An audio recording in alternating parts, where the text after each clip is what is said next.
focused on the science of COVID-19 and its impact on public health. We are wrapping up this series with a very important guest. Dr. Robert Redfield has served as the director of the Centers for Disease Control and Prevention since 2018. The CDC is the nation's health protection agency. As head of it, Dr. Redfield is responsible for coordinating much of the national COVID-19 response and research efforts. He has unparalleled access to monitor the status of the pandemic nationally and contributes to policy decisions at the federal level. Dr. Redfield received his MD from the Georgetown University School of Medicine and completed his residency at Walter Reed Army Medical Center as an Army officer. He co-founded the Institute of Human Virology at the University of Maryland School of Medicine, was the founding director of the U.S. military's HIV research program, and served for 20 years in the U.S. Army Medical Corps. So Dr. Redfield, welcome. Just thank you so much. I understand you had a power outage there, and you've managed to find another location.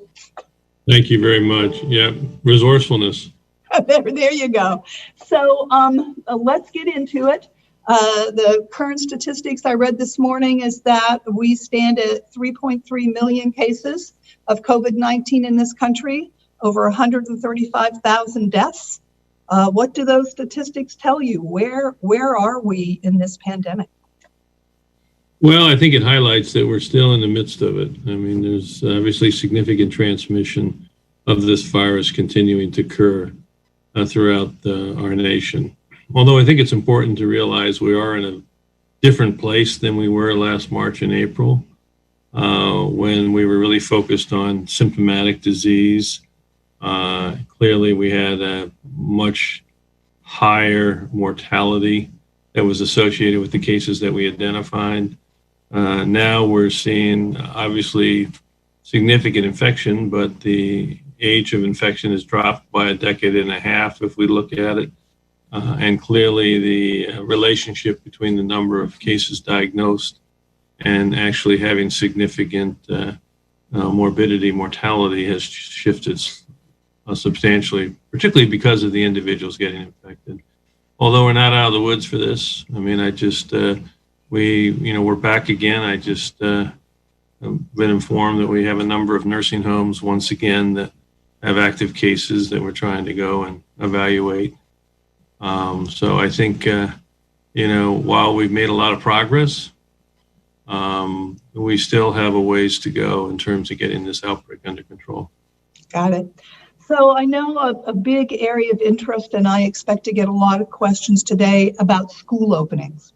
So, and I know the CDC has put out great guidance for school openings.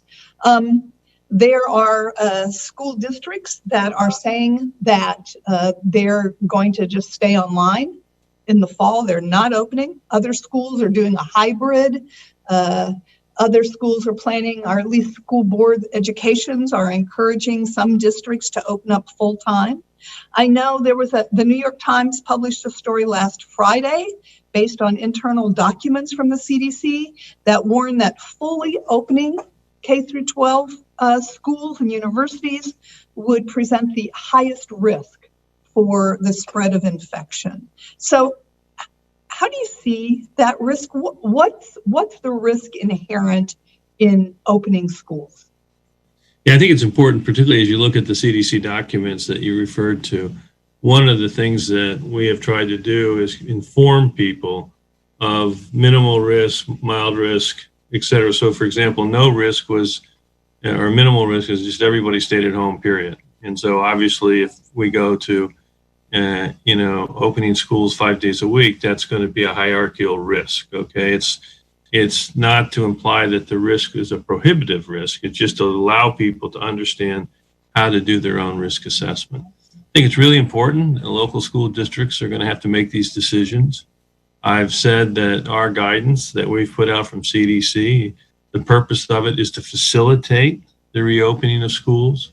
I happen to balance the risk here. It's not risk of school opening versus public health. It's public health versus public health.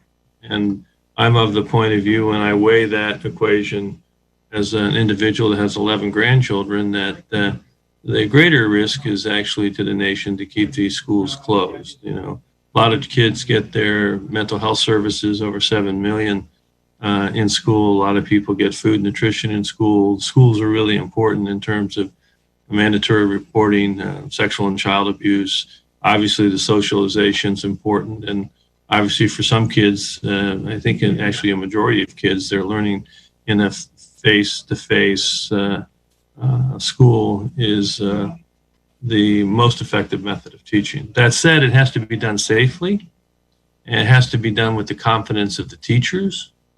It has to be done with the confidence of the parents. And so I think each of the school districts will begin to wrestle with this. I think it is important to try to be factual as we go through this. When we look at right now, the mortality of this particular COVID virus, in the first almost 218,000 people we looked at February to July, there was 52 individuals under the age of 18. And if I recollect, about 35 were actually school age. Some of them were younger than school age. We're looking critically at those individuals, and clearly there's an increase in comorbidities related to significant medical conditions that we've already assessed. But I think that's important, because what that means actually is the risk per 100,000 so far, into the outbreak, 6 months into it, is in fact that we're looking at about 0.1 per 100,000. So another way to say that, it's 1 in a million. Now, I'm not trying to belittle that. I'm just trying to make sure we look at it proportional, because if you do the same thing for influenza deaths for school-age children over the last 5 years, they're anywhere from 5 to 10 times greater. So I want people to understand the risk properly as they make that decision. And obviously, influenza, we also benefit from having therapy and a vaccine. So I don't want people to overestimate the risk of serious illness to individuals that are school age. That said, there is a real risk to vulnerable individuals that are teachers, potentially, that may have comorbidities. And obviously, there are some students that have comorbidities. So this is not something to do faster than you're ready to do it. It's not something to do if there's not confidence, as I said, of the teachers, who I'm confident are really motivated by the best interest of the children.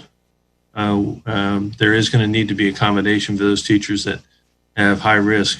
Some of our colleagues think it would be a great opportunity for younger teachers in the classroom to be mentored by older teachers and by video that may have a risk and should be more separated. But I'm of the point of view that the public health interest of these children is served by getting these schools open. And CDC's job is to work with each school district to help them work through it. As I said, our guidance is not regulation. Our guidance is not in stone. Our guidance is not meant to be impractical. And we have to work with each district as they try to translate that guidance into a functional plan.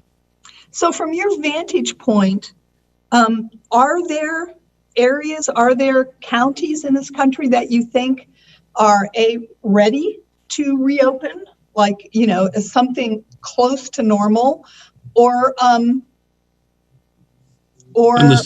okay, good. So are there places where you think they're ready to, that it would be safe to open normally or close to normal? And what's the lever? Like, what's the data point that you think a school district should go, okay, yes, we're ready to consider this? Yeah, I think it's a very important question. And the reality is different districts are going to weight the information differently. I think there's actually a majority of counties in this country that are in a position to reopen their schools based on the data we have now. The case counts that present positive, the availability of testing, and the resilience of the health system that they have. Again, realizing we don't see significant disease in the children. We actually also don't have really much evidence, and we have looked that children are driving transmission if we were to do the same analysis for flu, we would tell you that schools and children in schools are big drivers of the flu pandemic. Well, for this virus, it does not appear that the schools are driving it. So I actually think a majority of counties would meet the criteria, provided that the teachers have the confidence to reopen, the administrators have the confidence to reopen, and the parents. We're going to be coming out with some additional resources this week. I'm hopeful that we've been working on for the last several weeks. One is sort of guidance to parents and caregivers to help their decision tree on sending their kid back to school. Another one is for administrators and communities of K through 12 to do the same, how to do this in a safe way, but really targeting the community and the administrators. Another one is really how to really take advantage of face coverings. Because to me, and face coverings are the key. You know, if you really look at it, the data is really clear. They work. You know, we're not defenseless against this virus. We actually have face coverings. And I do think the more confidence that the American public has that face coverings are not a symbol, but they're actually a very important preventive intervention that can really block this virus. And, you know, we are getting more and more data, so I can be more and more aggressive in relating that. I have a editorial coming out today in JAMA. We have an MMWR that's going to be coming out today on this. I think the bulk of evidence is reinforcing the face coverings. So, and we're going to be trying to have one coming out to have schools to really help them understand how to monitor for symptoms and what to do if they do get a case. So we're going to keep working with the schools, but the real reality is each school, and you're going to see a wide range. I mean, I've already heard a wide range in the news. And I think we should, respect those local jurisdictions to make the decisions that they think are in the best interest. But I just want them to understand that, make sure they understand the relative risk. I think a lot of people, I think the Wall Street Journal had an editorial, I think yesterday, that really looked and tried to get people to understand the relative risk of corona to students versus influenza to students. And I think once people start seeing it, that, okay, I understand flu, and we're not reopening schools because of flu, maybe the reality is the coronavirus. We could really move towards reopening schools, but let's make sure in the process we're figuring out how to protect the vulnerable teachers and students. And I have a grandson with cystic fibrosis, so I think it is important that we all really recognize that this isn't just simple open schools. This is, let's get these schools open. Let's do it safely. Let's accommodate the people that are at risk, so that we don't have negative consequences, particularly to those individuals that may have multiple medical conditions.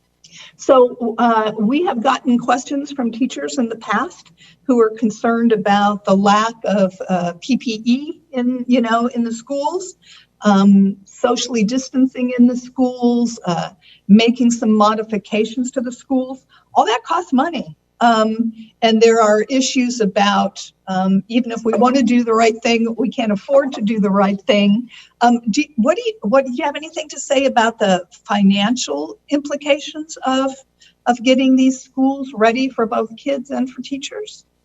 Yeah, I think it's going to be important that we look through in the school exactly what one needs to do to operationalize the reopening of schools. This is why I think it's going to be a dialogue, rather than a monologue. The most important thing is the use of face coverings in the presence of schools. And I think as that data comes out, I think, as you saw, the American Academy of Pediatrics recommend that distancing may be as limited as 3 feet. Okay, we're going to argue that the key issue is wearing face coverings, and as opposed to grounding yourself like locked in stone, that say the terms people have heard a lot about 6 feet.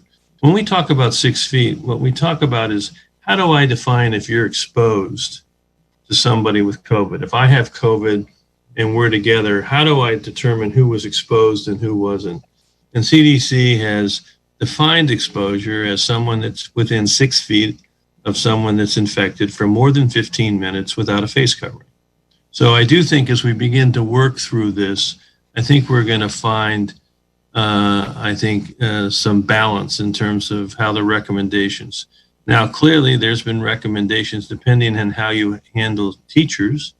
Do you handle them so some of them are virtual that have high risk, or do you handle some of them with some type of protective barrier? I think those are going to be decisions that each school is going to make. We've just tried to give options. And now, as I say, I want to work with the schools as they do them. I think that the cost to our nation continuing to keep these schools closed is substantial, and I'm hopeful that resources that are necessary can be made available. That's obviously it's way above my pay grade. But there has been another cost that we've seen, particularly in high schools. We're seeing, sadly, far greater suicides now than we are deaths from COVID. We're seeing far greater deaths from drug overdose that are above excess that what we had as background than we are seeing deaths from COVID. So this is why I keep coming back for the overall social being of the individuals is let's all work together and find out how we can find common ground to get these schools open in a way that people are comfortable and they're safe. And if there is a need for investment in resources, just like there is a need for some of the underprivileged children that are probably better served if they have certain comorbidities to do homeschooling, they need the access to be able to have the computer and the internet to do that. So, I mean, the goal is to get all these kids back into education. I'd like to see the goal being face-to-face education 5 days a week. Is when we get there, then we've got there for those children that don't have an underlying significant comorbidity that would preclude it. Hopefully the states and the federal government will work together to see that the resources to get these schools fully operational come to bear. So we have a comment from somebody who says he or she does not think that there's enough data yet to about how kids either drive or don't drive this disease. I don't want to get into that. What I do want to get into, though, is you say you want to work with the schools. Are you going to be tracking data as kids start going back to school? Like if something works, yay. If something's not working, then let's deal with that. What's the plan for tracking what happens as these schools reopen? Yeah, that's important. That's the fifth new working document that we're preparing this week is how to monitor and evaluate the effectiveness of the programs. Obviously, that's done in partner with the local, tribal, territorial, and state health departments. But I think it's critical to be able to monitor how different schools are doing. One of the advantages of having each school figure out its own path is we have a greater opportunity to learn what really works and what doesn't work. And so, it's going to be a reiterative process and obviously a strong partnership with our state, local, tribal, and territorial health departments to get that accomplished. We're going to try to put guidance, as I said, this week together as a baseline for how we think schools should start monitoring and evaluating this so they can share. One great thing about, schools and teachers is I think there is a tendency to want to teach and share best practices as we learn what type of interventions really don't seem to be necessary, even though they may be quite intense in what they require, and then what type of lack of interventions seem to be problematic. I think that's what we're going to learn. But I do have a lot of confidence that this pathogen is poorly pathogenic in those of us under the age of 45. And I do think, there are consequences of the decisions that we've made. I mean, one of the ones that's the most personal to me, I've spent a lot of my life working in Africa. One of the consequences here in the United States is probably 85% of kids now that are younger than 5 are behind on their pediatric vaccination. Vaccines are such an important medical tool. But even worse than that, if you go to Africa, where our polio eradication program and our measles vaccine programs have really come to a halt because of COVID concerns and field workers are not out there. I now have 120 million children in sub-Saharan Africa that haven't received the measles vaccine. And they're very at risk to die from measles. And they're very limited risk of dying from COVID. So I think as we look at these things, it is important that we don't, as Secretary Azar would say in some of his talks, he would say it's public health it's health versus health. It's not health versus the economy. As we know how many people have missed their mammograms or their colonoscopies or their preventive medicine for neoplastic disease. So, but we're here to work side by side. We're not here to be critical because as your questions are noted, there's a lot we don't know yet. I wish I knew this virus for 10 years, then I could answer all these questions. But the truth is, we just got introduced 6 months ago. And I've learned already the one thing I'm not going to do is predict how this virus is going to act, because I was pretty hopeful that we'd have a peaceful July and August and to get ready for October and November. And obviously it's not going to be a peaceful July and August. And yet I do know we still have to get ready for November. Got it. So, yes, I want to talk about the fall, but before we get there, I want to talk about testing, because obviously that is going to be key as schools open up. Also, there are locations in the country that are experiencing great surges, Florida in particular. There are stories of people, being lined up in their cars for hours to get tests. It takes a long time to get results, which sort of makes the whole quarantining issue, like, why bother? What's the status of testing? Because it seems like to move forward, we really do need to have adequate testing in place. Again, very, very important. Obviously, fundamental is readily accessible with timely results testing. While one can think it's remarkable that we've gone from 10,000 tests a day to 50,000 tests a day to the other day, Admiral Giroir said we did over 800,000 tests in a day. So you can see that's pushing 5 million tests a week. The reality is that the need for testing is obviously still there, and the need for timely results, as we've seen, as we've gone to expand what I call surveillance testing in nursing homes, that's then caused a backlog in getting the results back. So now in many jurisdictions, as you just pointed out, by the time you take the test results back, they're no longer actionable, because we really do need to have them returned within 48 to 72 hours if we're going to really use that from a public health point of view. I can just tell you we're continuing to work to try to continue to expand that. Hopefully there's some additional strategies that are going to be operational very soon. One is the idea that in populations where the prevalence may be lower, say less than 5% of the individuals that are positive, we could actually pool tests. So rather than do one test, you could put 5 samples together and do a single test. And that would then augment your testing capacity. And then if you do get a positive in that sample, you go back and figure out which one of the 5 people.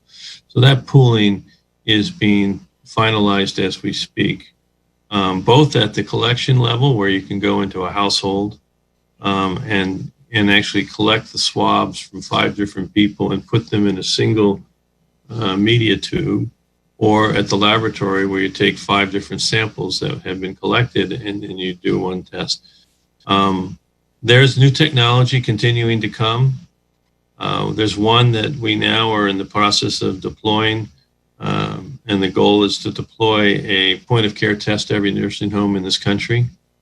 Hopefully starting later this week, early next week, the first 3,500 prioritized nursing homes will begin to get this new equipment so that they can start doing their own testing of their residents and their workers. And we'd love to get to a point in time when they could also then get to the point where visitors could come back in and people, because I'm an internist, infectious disease doctor, and I've seen it's just the decline in individuals when they've been deprived from interactions. You've probably seen it. Your teams probably know how important just maintaining human interaction is, particularly in individuals that are in long-term care facilities. And when you do remove that, there is a clinical consequence. But where that magic number is, I think many of us believe we need to get to about 3 to 5 million tests a day to be where we need to be as a nation, so that everyone has readily access or timely results. And all I can say is we're continuing to push forward. 2 weeks ago, we were probably at 400,000. Now we're at 800,000. Hopefully within a couple weeks, we'll be, north of 1 million.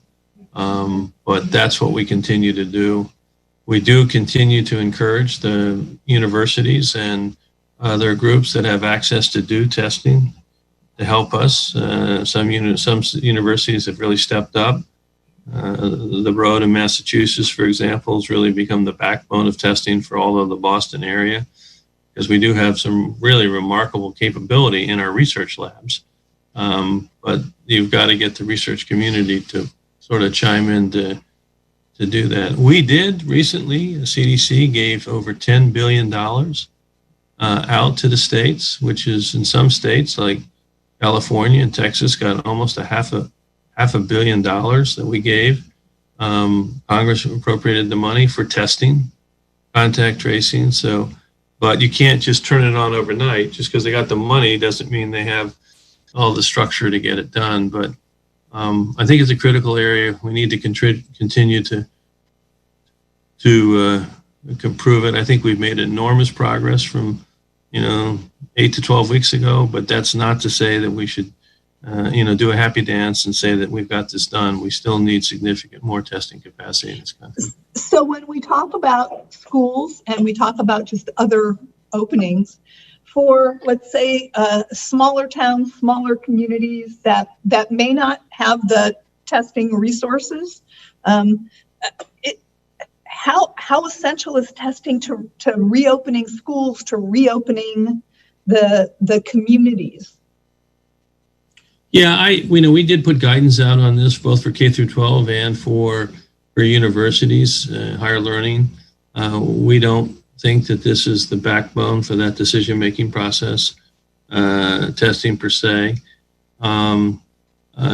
Different institutions, particularly in higher learning, are looking at some different strategies, particularly if they attract people from all over the country, which includes some areas that may be having significant transmission right now. But we didn't recommend routine testing at all for K through 12s.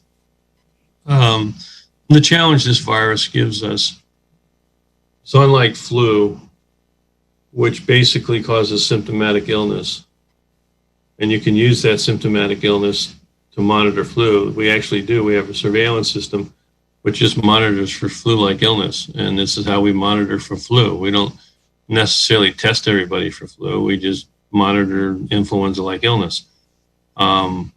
This virus is problematic because a significant number of people don't have symptoms, and that's inversely related to age. So when you really are looking at a group of individuals under the age of 25, it's probably going to be somewhere between 50 and 80% of people that have this virus don't have any symptoms.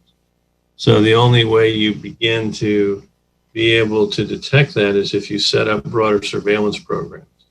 And this is one of the reasons we recommended that all nursing homes should test everybody in the nursing home, because even elderly individuals, a significant percentage of them may also be asymptomatic or subsymptomatic. And so to really find out who in the nursing home has COVID, who doesn't, start from scratch. And then the introduction of the virus to nursing homes really is most frequently the healthcare workers that go into the nursing home. We recently did an analysis in one of the nursing homes in the country that had significant infections, more than 40, and looked at the virus in the nursing home residents and actually sequenced it and showed that the virus that the nursing home residents had had a common ancestor. But when we looked at the over 20, 30 healthcare professionals that were infected in the same nursing home, the healthcare professionals all had viruses from multiple different ancestors and not the answers. So in other words, people on the outside were getting infected, they're coming into work. Rarely that infection then crossed over to the nursing home. And once it got into the nursing home residents, it spread within them. So, we're going to continue to try to work with, that's why that $10 billion that I gave out to the states, that was actually for the states to develop comprehensive testing programs, which was not just limited to the state's public health lab. It was come up with a testing strategy, which they had to write for your whole state, which would include your schools, will include your nursing homes, will include your homeless populations, will include your prisons. And let's see how you can use testing to get a better handle on the outbreak, recognizing that asymptomatic disease is going to be the biggest challenge we have. Yeah, so asymptomatic spread, back to that. So I've gotten questions about people being concerned that kids are going to bring, asymptomatically going to bring the virus home and other people in the family are going to get it. So I want, if you could address that, the asymptomatic spread. And then once we do have tests up and running and we can identify asymptomatic spreaders, that might take a while to do that. How do we deal with it? Because it does seem like until we get a handle on this asymptomatic spread, we're not really going to be able to get a handle on this virus. Well, I think we can, if I just come back for a second to remind that we're not defenseless.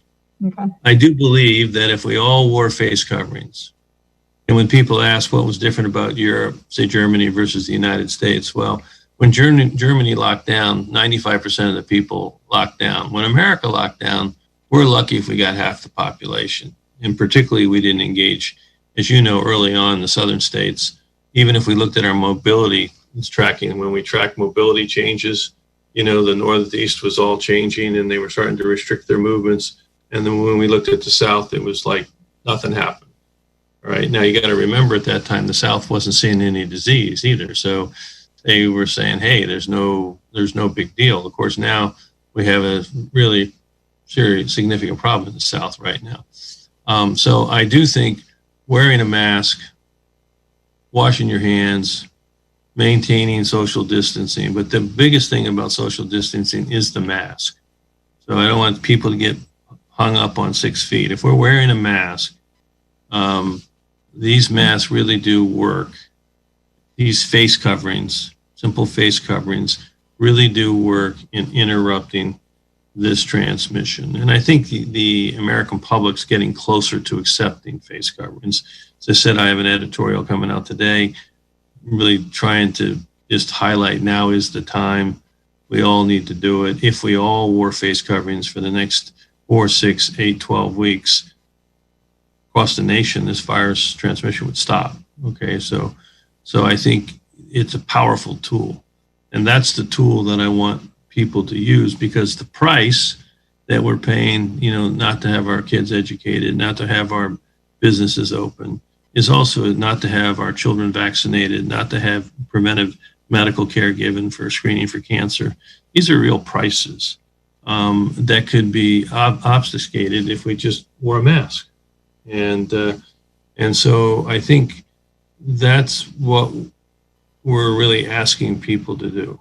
Meanwhile, we're trying to be able to set more and more surveillance systems up so we can get a better handle on where there's disproportionate transmission. We've monitored county by county by county by county across this United States. And it is important to emphasize that a majority of counties in this United States are not having significant transmission. We're less than 200 counties of the more than 3,000 counties that we have our eyes on.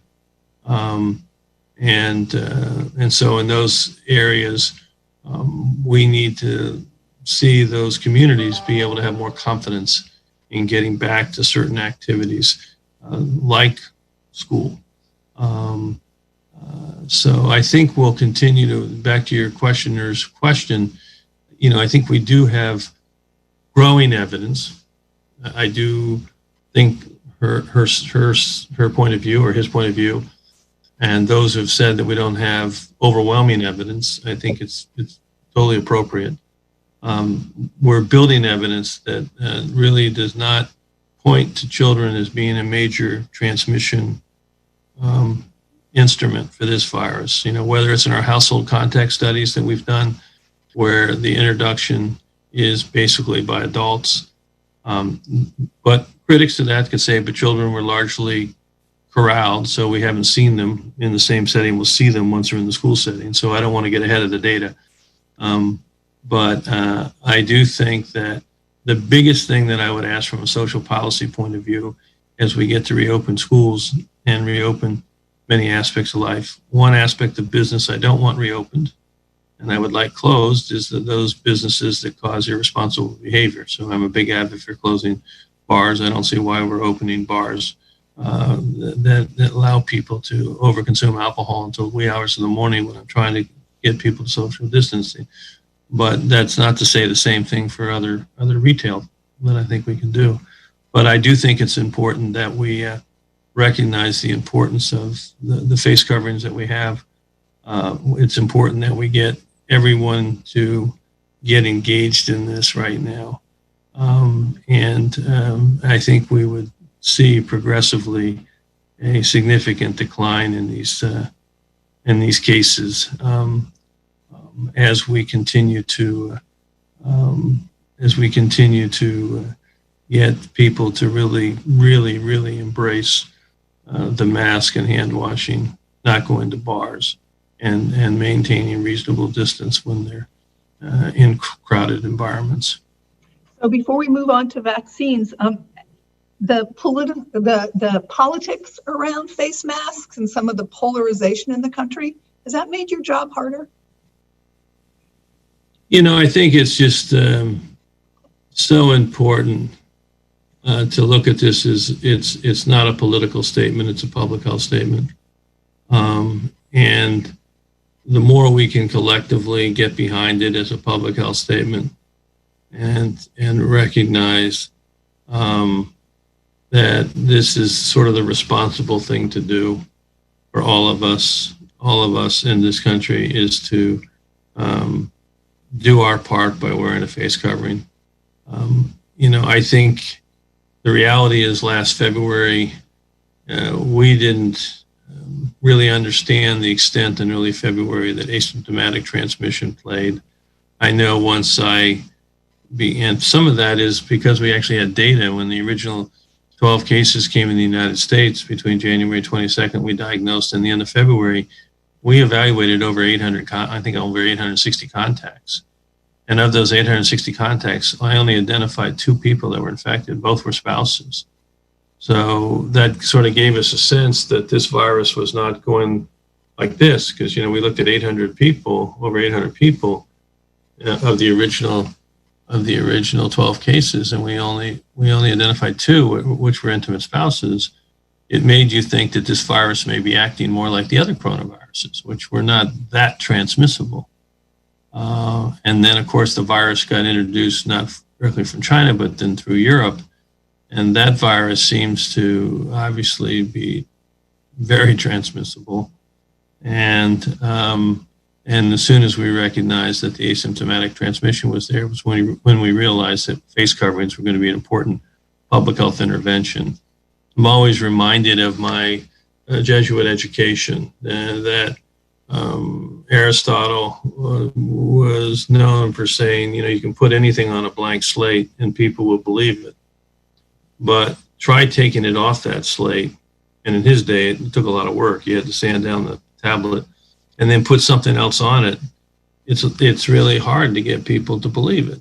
So initial messaging is so important.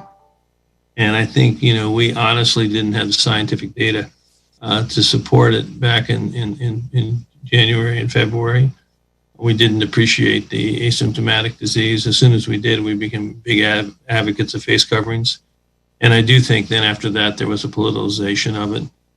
hopefully now we're together and we can get united.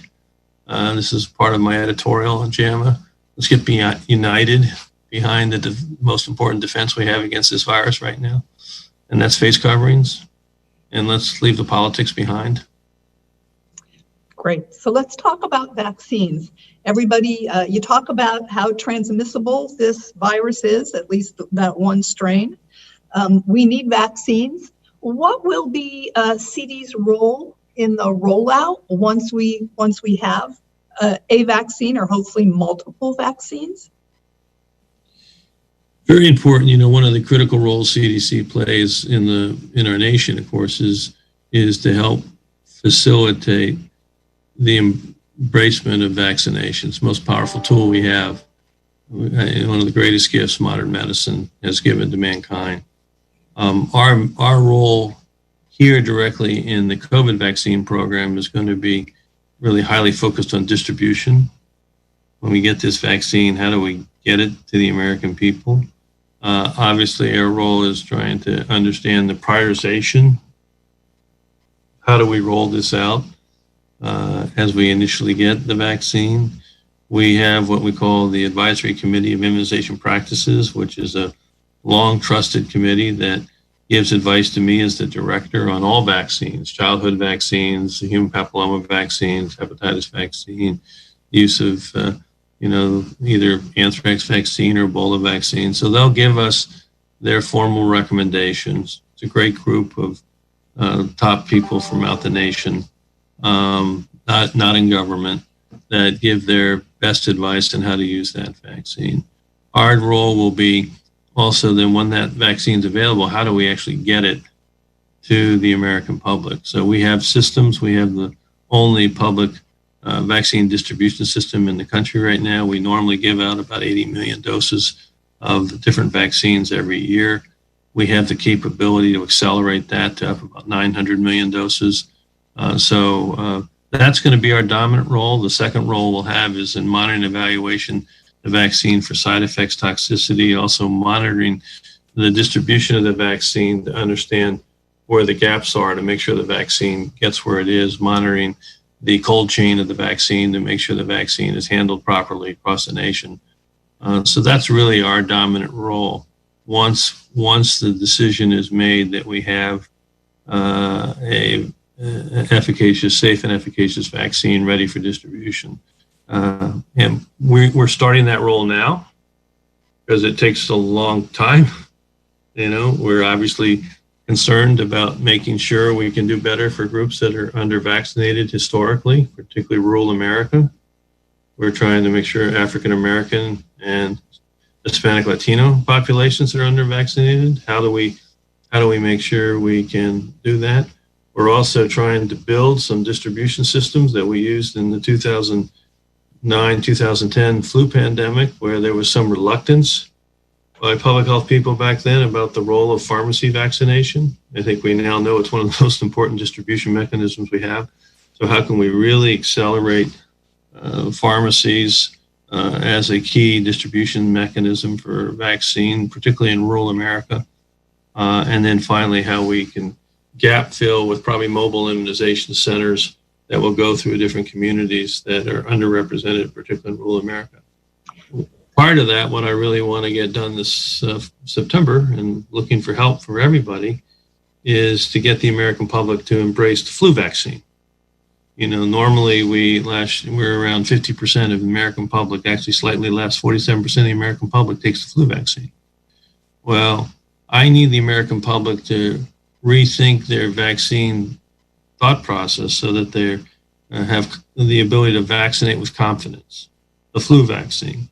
If I can vaccinate people with the flu vaccine, they're less likely to need to go to the hospital. If they're less likely to go to the hospital, then there's going to be more hospital capability for people with COVID virus in the fall. And I really am concerned that if we do have a significant flu epidemic at the same time we have COVID, a number of the health systems will be stretched. And the real driver of mortality, and it's important for your group, in particular, the mortality, the most important predictor of mortality, I would say, is the health system getting overwhelmed. So when you look at the difference of New York, where they had about an 8% mortality, and we have other places that have maybe a 0.5% mortality, same virus, right? But when the doctors and the nurses and the respiratory therapists all get stretched, and they can start to miss things. This is why we're surging healthcare professionals right now, to Texas and Florida, and we're doing it early because we're not waiting for the health teams to get so fatigued that we see accelerated mortality. We want to get these fresh healthcare professionals in there to relieve the overwhelmed healthcare professionals. So the flu vaccine program is going to be important. Getting everyone to embrace it with confidence. We're going to have probably at least 30 million more doses of flu vaccine than we normally have. And I'm really hoping the American public embraces it, because one thing the flu vaccine can do is it can prevent children from dying. I mentioned to you that there's far more mortality for children from flu than there will be from COVID.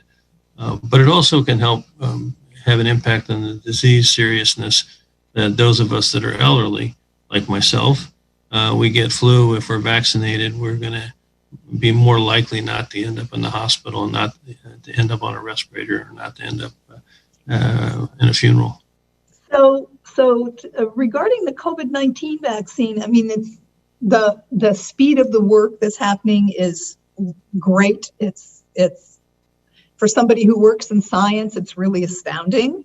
But given the speed and the need for a vaccine for COVID-19, do you have any safety concerns? Like how will the CDC be tracking that? And then there was a recent poll that showed that 1/2 to 3/4 of Americans intend to get vaccinated, but even 1/2 to 3/4 is not going to get us to what we need for so-called herd immunity. So what do you say to people who go, I don't know, I don't trust these vaccines, I'm not, I don't want to be your guinea pig? What do you say to those folks? Well, I think it's important. That's why I talked about this whole idea of, moving away from vaccine hesitancy to vaccinate with confidence. But, it's a real issue. As you know, I have school districts. I have little pockets in this country where less than 30% of the kids have got measles vaccine because their parents don't want them to have it. And you saw what happened with our measles outbreak recently. I still got more people not getting flu vaccine in this country than do get flu vaccine. So trying to build that confidence in vaccines is important, and try to counter really a very effective group that's trying to make people really hesitate, and actually some people beyond hesitate for vaccines. I can say that when we say we're accelerating this, first, the CDC is going to play a big role in monitoring all the side effects and toxicities of this vaccine as it's done, and we're making sure we're, doing that for the whole vaccine program. But I don't want people to misunderstand what we're accelerating. When you said Project Warp Speed, so what's going fast? Are we skipping steps? We're not skipping any scientific integrity steps. And we're not going to be skipping safety. But what we are doing that's different is normally, when we have a product, we do a phase 1 study, and if it turns out to work and everyone analyzes the data, it's debated, then they design a phase 2 study, and then that's done. And if it works and does what they want, they analyze the data, then they design a phase 3 study. And then if that phase 3 study shows efficacy, it's possible that they'll do a second phase 3 study. So they'll have at least 2 efficacy studies. And then the FDA will say, hey, the drug works and it's safe. And then the company will begin to build manufacturing capability to make the vaccine for distribution. And that process can take 5 to 7 years, right? What's done here is the phase 1-2 studies were blended, to get initial safety and immunogenicity data. And then certain companies with U.S. support, some without, are going into a phase 3 study. At the time the phase 3 study starts, and we have about 3 of them starting this month, the U.S. government is making the decision at risk to buy 100 million doses of that vaccine. So we're not going to wait until the phase 3 study is done and whether we find out it works or not. We're gonna go ahead and buy the vaccine now, so you can start making 100 million doses now. And if the vaccine works, and we find that out when the study's over in November, we have 100 million doses ready to go. If the vaccine doesn't work, then we have a lot of souvenirs, in terms of the vials of doses. And right now, there's multiple vaccines that the U.S. government has decided to move into that pathway. So it's not like putting all the eggs in one vaccine.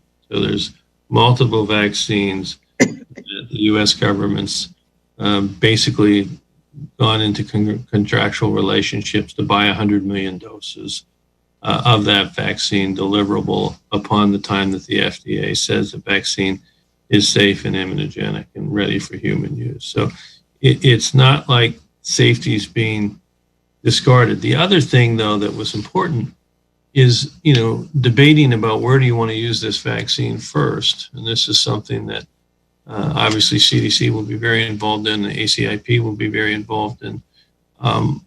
But it's very hard if I say I want to use it in individuals that have certain medical conditions and are, say, over the age of 65, if those people weren't in the original trials. Right. Because I don't know how the vaccine works in individuals. Is it as immunogenic, or is there immunological senility, and so we don't get the response? Is there side effects that we see in certain people with certain comorbidities that we don't see? So really, these trials had to be really redesigned in that those individuals have to be in the trials, in this phase 3 trial. Because if they're not in this trial, it's going to be impossible, I think, to recommend. So those trials are being designed in such that non-traditional individuals, normally when I used to do vaccine trials, developing new vaccines in my life, we didn't enroll people over the age of 45 because the immune system also ages. We never enrolled people that had, diabetes or significant disease. Well, so now these studies are being designed in a way to be inclusive of the population that we hope the vaccine will be available for. Same thing with pregnancy. We rarely would enroll pregnant women into vaccine trials, but if we're planning to offer vaccine to pregnant women, they really do have to be enrolled in this phase 3 trial. So, I think some people will continue to worry, but I can tell you that there's absolutely none of us on this group, and there's a number of very, strong physicians that are on this Warp Speed board. None of us are going to compromise safety. And what we are willing to compromise is money.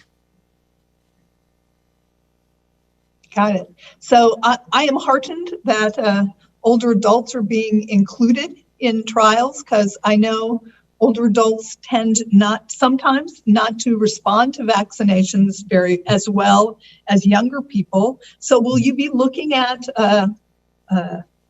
different types of vaccines as far as like which one works for which population? Yeah, I think it's really important. Right now, there's multiple vaccines that are moving forward. The final number, I don't know what the final number will be between now and September, but it's going to be more than 5, or it's going to be at least 5, and probably will be, and my guess will be, it'll probably be less than 8. But your point's an important one, because the platform of these vaccines are quite different. So we have the old-fashioned protein approach with different adjuvants, which I kind of like. It's been around a long time. I understand it. We have the new platform of giving messenger RNA, so that RNA goes into your body and then your body makes the protein.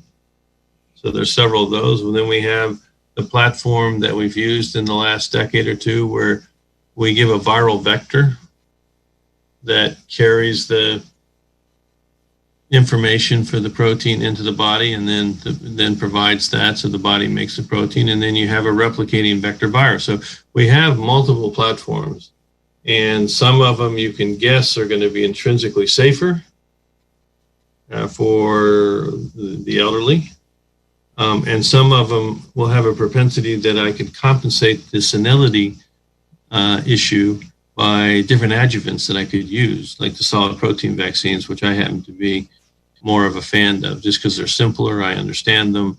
We've used them for 30 years, and we know how. But that's why none of us can be definitive right now in terms of people ask me, well, how are you going to prioritize the vaccine? Well, I don't know what vaccine I'm prioritizing. I need to know, how does that vaccine perform in the different populations? So, for example, we have a great vaccine that was available now, the first one. We have 100 million doses, but we find out that the elderly don't develop an effective immune response to it. Well, then we're probably not going to prioritize that in the elderly. On the other hand, there may be, vaccines that are uniquely preferential for individuals that are older. And so I can tell you that's a big issue, because, if we could protect people from death, to me, I would be very, very content if I could just prevent people from serious illness, ICU, no ventilators, and death. I mean, even if we had to have a bad cold for a week, as long as nobody died, then have to go on a ventilator, and get this virus behind us for that individual potentially for a long time, because now they're immune. Even if these viral vaccines don't prevent infection, but what they do is make it, if you get infected, you don't get sick. You don't have to go to the hospital. To me, you could argue that's the best of both worlds, that you get immunity from the virus infecting your body, and the vaccine protects you from getting sick. A lot of vaccines actually work that way. But it's too premature. The one thing I can say, as someone that's been in vaccine development since, probably 1981, a variety of vaccines over my life, I've never seen anything move faster. It's refreshing. Again, I don't want to say this in a negative way, but sometimes government doesn't move the fastest. I usually look for the private sector to really be able to move. But I will tell you, in this instance, I've never seen the government move faster. And my hope is that between now and January, we're going to have a successful vaccine, so we can begin to protect the American public from COVID and get this COVID virus behind us. It's clear that this, first experience is really going to still leave over 75% of the American public susceptible to this virus. So we do need the biological countermeasure. Otherwise, we're going to have to go through 2 or 3 years of wrestling with this virus. And I just would like to get it behind us. I think we all would. Definitely all would. So you talked about the flu vaccine, whether people are going to get it or not. There's a huge concern about fall, about, the flu, and if there's going to be a surge in COVID-19. What is the CDC preparing? I mean, I know, I'm assuming that you hope for the best and you prepare for the worst. Is there a game plan for the fall? Yes, there is, and I think you said it right. You hope and pray for the best, but you got to prepare for the worst. And I've said this publicly, that I'm concerned that the fall and the winter are going to be quite difficult, is the words I use. Frequently, it's been misquoted that I use different words. I didn't use different words. I said quite difficult. Okay, it's going to be difficult. And it's going to be difficult because of the potential of having 2 tough respiratory viruses at the same time. One of the things I talked about preparing, and I've already started, is trying to beginning to work on our programs to get more people to want to get vaccinated against flu. The other thing we did to prepare was, if more people did get vaccinated against flu, I need to make sure we don't run out of flu vaccine. The private sector makes usually in the past about 160 million doses of flu vaccine, because only half the American public take it. So the private sector makes what the market uses. This year, we're we've got them, so they're probably going to have close to 189 million, 190 million doses. So we're going to have some more doses.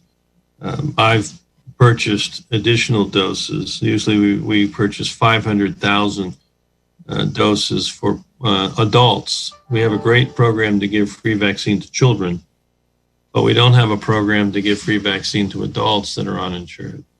Normally we have about 500,000 doses that we give to states to help provide vaccine to uninsured adults.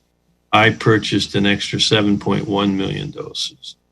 And I just now am purchasing another 2.2 million doses. So we'll have, almost 10 million doses for me to give to the states to make sure adults that are uninsured can get access to the flu vaccine.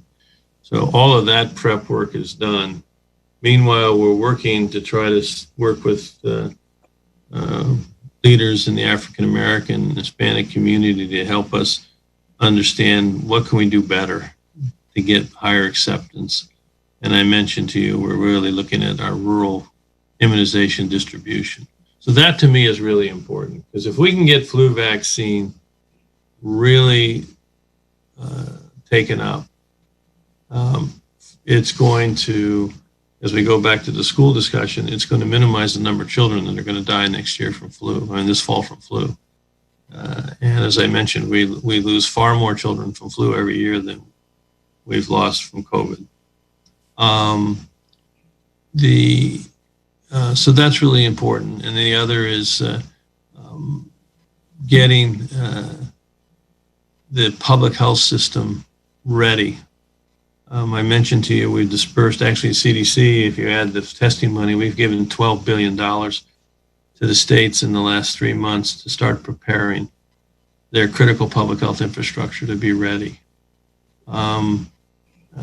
Obviously, there's a lot of focus that's not in my lane, but others are really preparing hospitals to have flexibility programs so that they can surge their own capacity if they need. We obviously, again, not my lane, but the U.S. government has really beefed up its stockpile. We have almost 60,000 ventilators now that we continue to stock, so they're building capacity to be prepared in case we get seriously overwhelmed. And, I will say so far in the fall, in the spring, we didn't have patients in this country denied a ventilator. We had some health systems really stretched, though, as you know. We opened a lot of satellite facilities and convention centers in different states. So all of that system is being prepared, but I think the most important thing, truthfully, it sounds simple, that we can do is get the attitude about the importance of vaccination tilted towards vaccination. And between now and then, get the American public so sensitized to their own personal responsibility and duty to do their part, which is to wear a face mask, wash your hands. That's going to help for flu, and that's sure going to help for COVID virus. And, maintain the social distancing. Don't go into big crowded places that you don't need to be in. And if you ever are, please make sure you wear a mask and wash your hands. And make sure that if you are in those gatherings, before you go home to somebody that might be more vulnerable, make sure you wash your hands and you wear a mask whenever you're around those individuals, because you in fact may have been asymptomatically infected and you don't even know it. That's great. So I didn't think I was going to ask this question, but when you mentioned Florida and then you just mentioned crowds, what did you think of Disney World opening up? Was that a smart thing to do? I think I'm going to stay in the line that I've been in, to recognize that we try to give information. It depends exactly how they decide to do it. If they stay really committed to mandatory masking, which my understanding they are, if they're really smart about how they're, distributing concession material, which I was told they are. If they really have significant crowd control, I think there's a possibility that they can show that there's a path and do this safely. I'm not necessarily going to recommend that they do it, but I was not going to recommend that they don't do it. I am going to try to give them technical advice, and if they do it, same thing I'm trying to do with the airlines right now. Everyone knows I'm very disappointed in American Airlines, which made the decision to fill their middle seats. I just flew the other day on Southwest, and I was very appreciative that they're continuing to leave the middle seats empty because they think that's an important thing that they do. All the airlines, including American, are using mandatory masks, and I'm very thankful for that.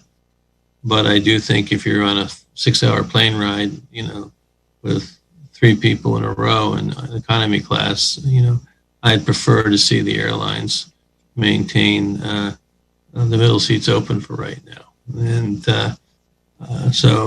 but it's really not for me. I can just give them the general guidance. They have to make the decisions for their own industry.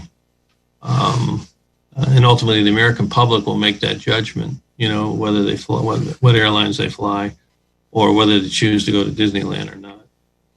But I think there's ways for these businesses to operate safely. Just like I said, the schools, I believe, can operate safely.